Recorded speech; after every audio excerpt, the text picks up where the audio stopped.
Be Wealthy and Smart, episode 1084.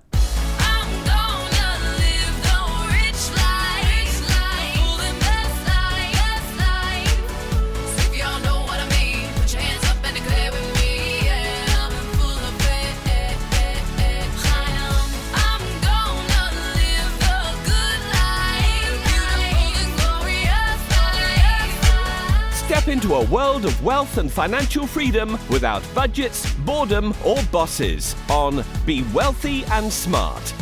And now, here's your host, Linda P. Jones. Welcome to Be Wealthy and Smart. I'm Linda P. Jones, America's Wealth Mentor, empowering women and men worldwide to financial freedom. On today's show, we're going to talk about how much money do you need to achieve financial wellness. Now, this is a survey that was done that was very interesting in terms of how much money people think they need in order to feel financially well. While to me, it doesn't seem like this is a number for retirement or for any major milestone that you might need, it really tells us what people are feeling that they emotionally need to feel financially well. More like what kind of a cushion do they feel that they need.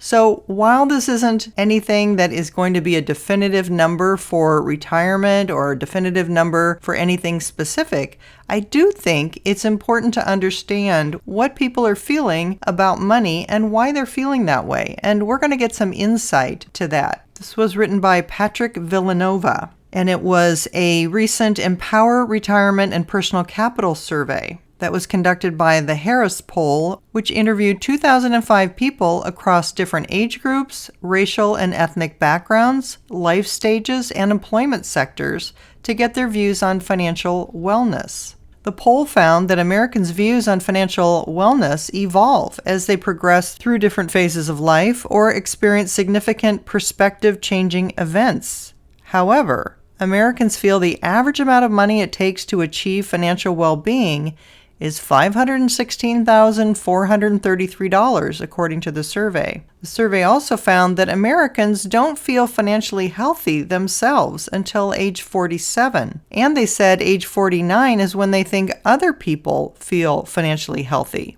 While many Americans believe financial well-being is attainable, less than half say they're financially healthy today. So I want to pause there and just say this is really interesting that in middle age, at age 47 or 49, there's this point in time where people are saying we either have financial wellness by having $516,433 or we don't. Now, an old rule of thumb was that you take your age and you multiply it times $10,000, so a 47-year-old would want to have $470,000 to feel financially well. So this is showing us a little bit higher number than that. There is no magic right number or right amount to feel financially well. So I'm not quite sure why it's this particular number of $516,433 that is making people feel financially healthy. And there's a lot of things about when you start saving and when you start investing that are going to make a huge difference to that number. If, for example, you're someone who just saved money and didn't invest, your money didn't have the chance to grow, as well as someone who was, for example, investing regularly in a 401k and having that money go into the stock market to earn an average annual return of about 10%. That compounding difference between a 1% savings account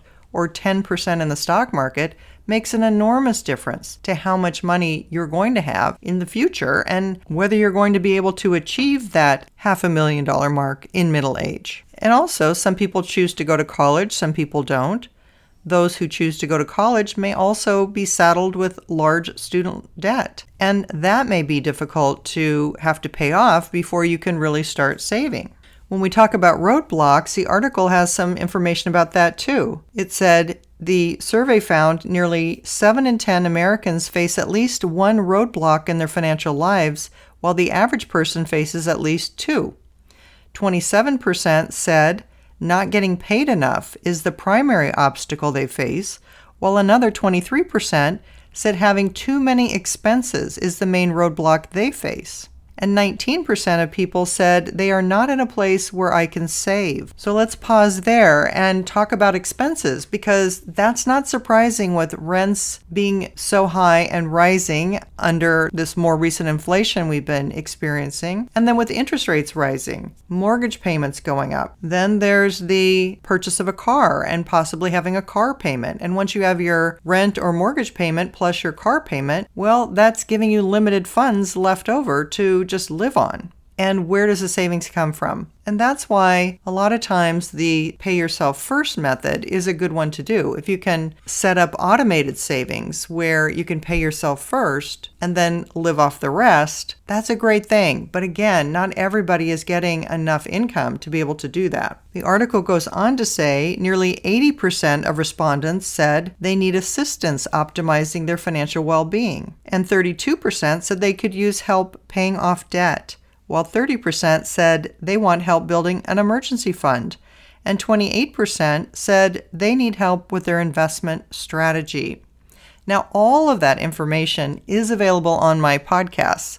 So hopefully, if that rings true to you and you need help paying off debt or getting savings ideas or learning about investing, and on my website, there's the full library of podcasts, whereas in the app that you're using, there's usually only the latest 200 episodes. So if you go back to my website at lindapjones.com/podcasts, there's a search box on my website, and you can search any term you're looking for and find podcasts that address the topics that you want to know more about, and it's all free. And that's one thing that we really need in this country is better financial education, which is why I started the podcast in the first place. So that anyone, no matter what your age, no matter what your situation, no matter what your education, your income, your background, it doesn't matter. Anyone can follow what I'm talking about and can put it into practice. And that's why I love having multi-generations listen to the podcast.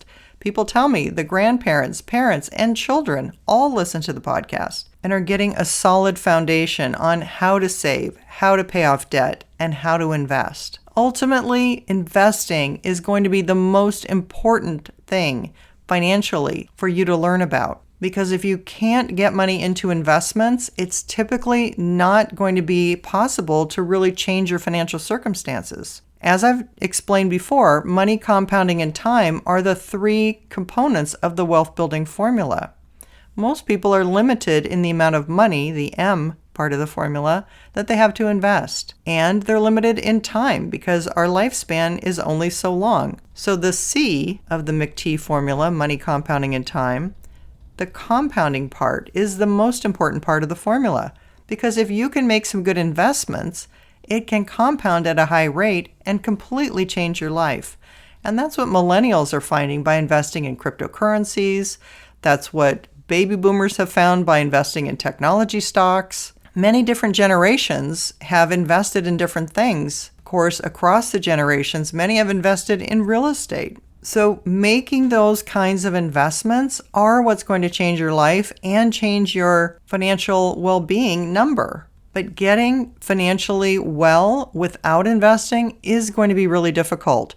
So just realize that learning about investing, making some smart investing decisions does not require a lot of money. It doesn't require a lot of learning, and it doesn't require a lot of expertise, but it does involve understanding the opportunities that are presented at certain times that can be taken advantage of because they potentially have high compounding for years to come, which is why I wrote my latest book, 3 Steps to Quantum Wealth, The Wealth Heiress's Guide to Financial Freedom by Investing in Cryptocurrencies, because in there I talked all about compounding and why this technological revolution that we're undergoing is going to provide amazing compounding opportunities in the future. And right now we're seeing one of the best buying opportunities that we've had in a very long time.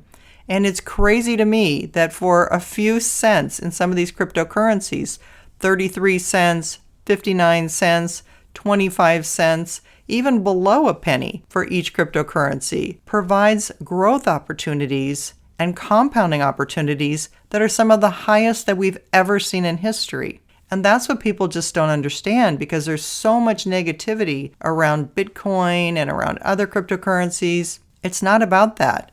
It's about the technology that the cryptocurrencies can provide. And you know that XRP has been one of my favorite cryptocurrencies for a very long time, and probably always will be, because it's a cryptocurrency that can bridge any asset and is providing the Internet of Value, where we can move money at the speed of the Internet and exchange anything of value for anything else of value using XRP as the bridge asset. The cryptocurrency market is very volatile, and we may not have seen the bottom yet, but it doesn't matter. If you can buy in regular intervals, this is the kind of buying opportunity that I think years down the road, you're going to be very, very happy that you took advantage of. But for people who don't take the time to understand what's going on, who don't take the time to find the golden technologies and cryptocurrencies within the entire cryptocurrency market, they're going to miss out. And that's terrible, because this is where you have the opportunity to get to that number of financial wellness and beyond. That's all for today. Until next time, live the good life and be wealthy and smart. Thank you for listening to Be Wealthy and Smart with Linda P. Jones. Share the wealth and tell your family and friends about the show. Check out our website, blog, and social media for more riches at www.bewealthyandsmart.com.